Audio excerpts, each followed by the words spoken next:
Bonjour, nous sommes le mercredi 5 février 2025 et le sujet est la Scandinavie, et en particulier la Suède. Le bilan de la tuerie d'Örebro, la pire de son histoire, s'alourdit. Une dizaine de morts, plus l'assaillant, ça fait 11 en tout. Il y a un peu plus de 10 ans, il y avait une tuerie en Norvège, pays voisin, et il y a eu quelques dizaines de morts. La Suède est sous le choc mercredi au lendemain de la pire tuerie de son histoire dans un centre d'enseignement pour adultes d'Örebro. Selon le bilan, 10 personnes sont mortes en plus de l'assaillant. Les motivations du tueur restent inconnues à ce stade. On aura peut-être des révélations dans quelques jours.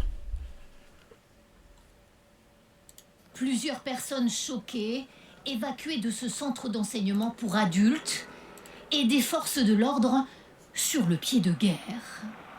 La Suède vient de vivre la fusillade la plus meurtrière de son histoire dans un établissement scolaire.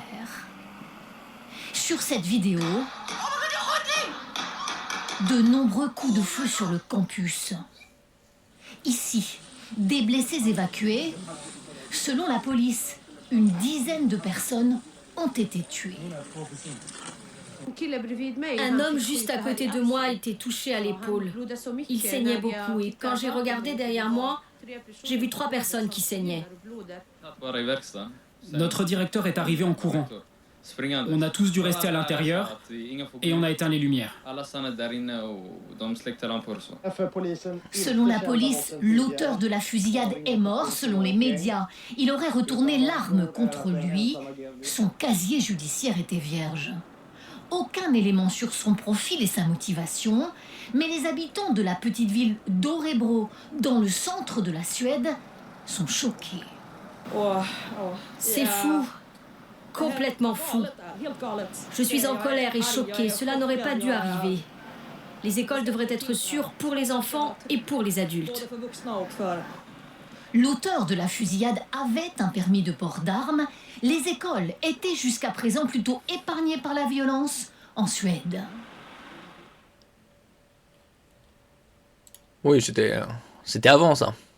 Et donc il avait 35 ans, casier judiciaire vierge, permis de port d'armes, et aucune information sur ses motivations à l'heure actuelle. Le roi de Suède, Charles XVI Gustave, ou Karl, a déclaré mardi soir qu'il avait appris la nouvelle de la fusillade avec tristesse et consternation.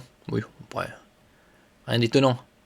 En mars 2022, un élève de 18 ans a poignardé à mort 2 enseignants dans un lycée de la ville de Malmö, dans le sud du pays. Malmö, ça se situe ici.